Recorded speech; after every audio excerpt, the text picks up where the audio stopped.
nous retrouvons maintenant sur Visual Studio pour mettre en pratique la notion de boucle for et for each.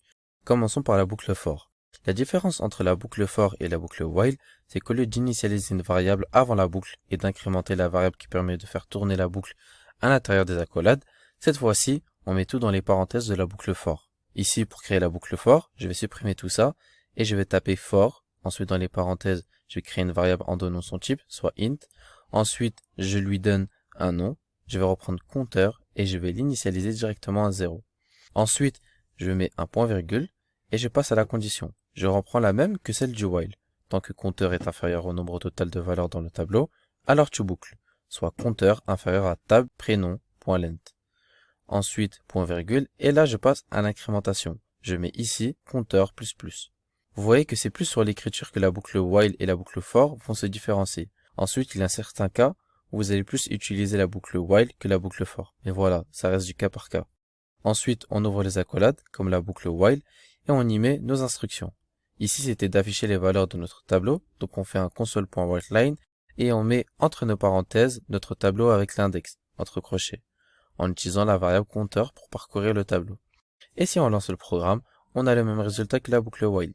Cette fois-ci, avec la boucle for, on a un code plus clair, plus simple, et on a moins de risque de tomber dans une boucle infinie, vu qu'on incrémente directement notre compteur entre les parenthèses. Passons maintenant à la boucle for each, qui est un peu différente.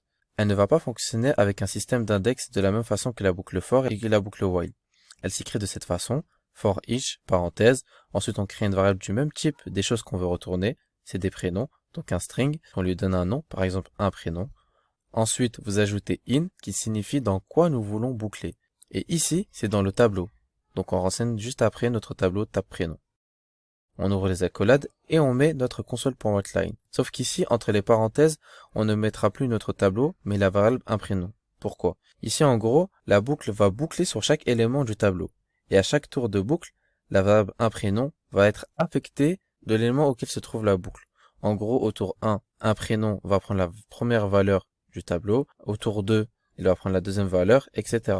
Donc, vu que la variable un prénom équivaut à une valeur du tableau à chaque tour, alors c'est elle qu'on va mettre dans les parenthèses. Et si on lance le programme, on voit bien qu'on a tous nos prénoms qui s'affichent. Voilà, c'est tout pour cette vidéo. Toutes ces notions de boucle sont très simples à comprendre. Si vous n'avez pas compris certains points, n'hésitez pas à revisionner les vidéos sur les boucles. Et dans la prochaine vidéo, je vais vous donner un exercice afin de consolider et maîtriser parfaitement ces notions de boucle. En tout cas, j'espère que cette vidéo vous a plu et que tout a été clair pour vous. Je vous dis à tout de suite pour l'exercice.